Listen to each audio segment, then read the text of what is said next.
I first became interested in performing when I saw an opera singer live on stage for the first time. My dad is an ear, nose, and throat doctor, and when I was younger, we used to get free tickets to go to the opera back home in Memphis. And I saw this woman come on stage and open her mouth, and all of this sound came out. And I was telling my dad about it after, and I thought it was so cool. And he said, you know, they don't use microphones, right? And I said, no microphones. That's the coolest thing I've ever heard about. So that's what really hooked me, was the idea of bringing that much sound to an audience. Love that. What opera was it?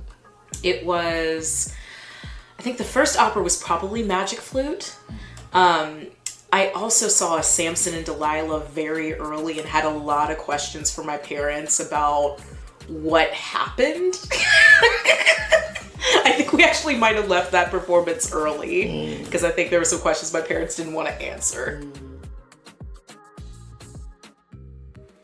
I think roles and genres that are most compelling for me to play are obviously anything where I'm using music, anything where I get to sing or use my voice in a way that helps enchant an audience. That's something I'm always drawn to and fascinated by.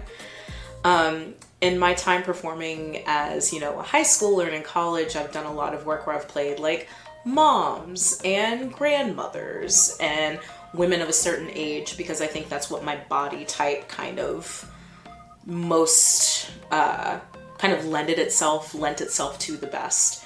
But some of my favorite roles I actually got to do were where I got to play a man like Sir Studley in Once Upon a Mattress or the Page in Rigoletto.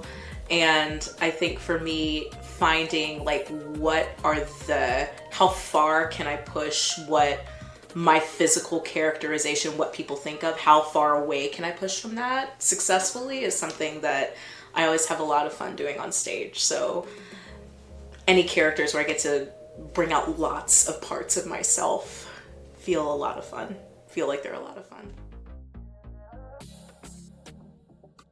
That's a really good question. I think the most impactful piece of advice I've ever gotten is from one of my voice teachers who used to say, don't drive right past beautiful. So we would, when I would be singing a song, I'd get really, really into it, and I would try to bring all of like the emotion and the technique and all of the things. And I would try to bring it so hard that my teacher would be like, hey, if you dial it back about like 10%, 15%, 20%, that's the sweet spot. And you're working so hard, you're driving right past beautiful. And I think that's something that I keep with me a lot, is that trying hard doesn't always have to feel like physically like trying hard. Sometimes that involves restraint. And as an artist, that's something that I still think about constantly. As an artist, I really want to push the boundaries of what solo voice can do and be. When people think about classical music and classical singers, a lot of times they think about like an opera stage, one person singing with a big orchestra.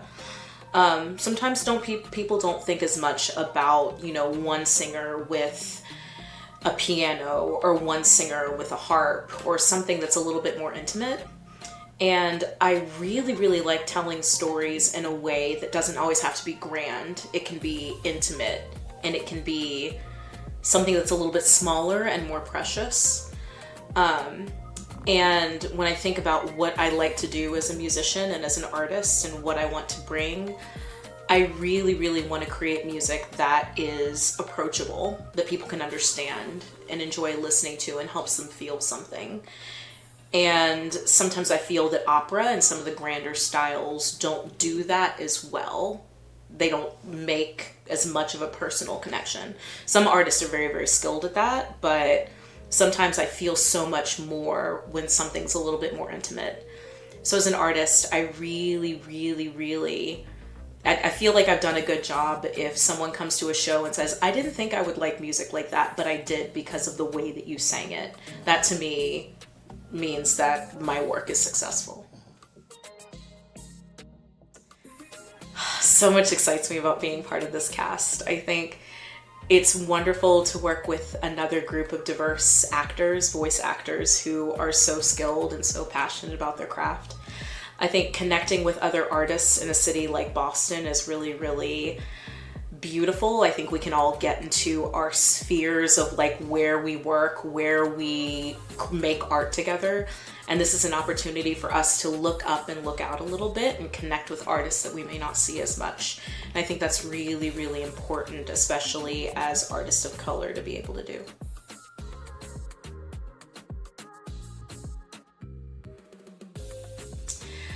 I do. This has kind of become a tradition since I moved to New England. I'll usually get dunks on the way to rehearsal.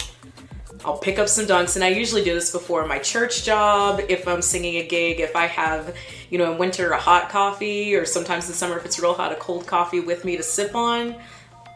It's kind of my thing. I love that for you. We've claimed you now. We have. I'm officially a New Englander, I suppose.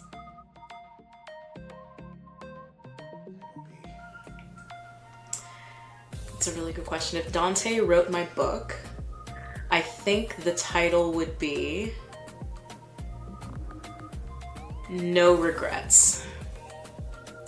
It would be called No Regrets. I think when I look back on my life, I think there are a lot of things that I may have done that I kind of like jumped in head 2 feet first, dove in. And something that I always try to say about myself is that if I take a chance on something, if I do something adventurous, I won't regret it. I'll learn from it, but I won't regret it. So maybe I'd revise that to life lessons, no regrets.